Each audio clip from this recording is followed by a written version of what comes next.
Kobily v boxoch, zavádzači odbehli. Aštár, červená zastávka je dole, v tejto chvíli boli 22.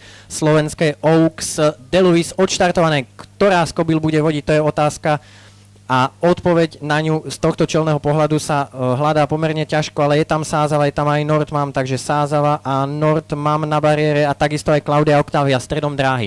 Takže Klaudia Octavia teraz pod Goranom Mešetovičom prechádza do vedenia a Sázava druhou stopou prichádza na jej úroveň. Nordman je tretia na bariére pod jokejom Jozefom Bojkom, je tam víťazka českých Oaks Mary Yates a Decathlon na jej úrovni a slovenské zástupkyne Fjordhead spolu s Miniwells na posledných rozpriečkách a pred nimi je to ešte spolufavoritka Nažinska a takisto aj Diana Rosenšturm. Kobily sú na úrovni 1400 metrov pred cieľom a budú vybiehať na protiľahlú stenu, kam ich privedie Klaudia Octavia. Klaudia Octavia pod Goranom Mešetovičom 1200 metrov do cieľa má dĺžku náskok pred Sázavou. Sázava, za ňou je to dvojblok Nordman a Decathlon. Mary Yates na 5. pozícii.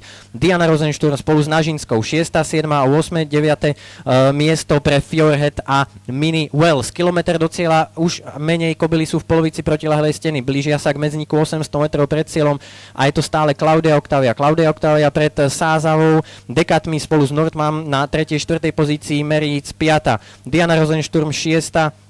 Teraz sa tam posúva už Nažinská v oblúku, pôjde pred Mary Yates.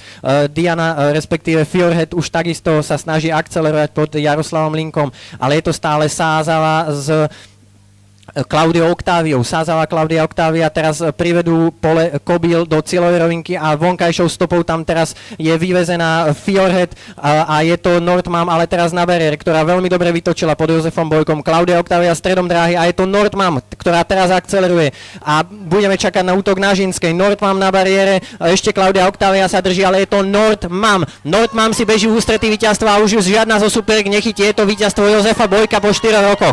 Nordman prvá, Klaudia Octavia druhá, tretia, Fjordhead na 4. mieste až Nažinská.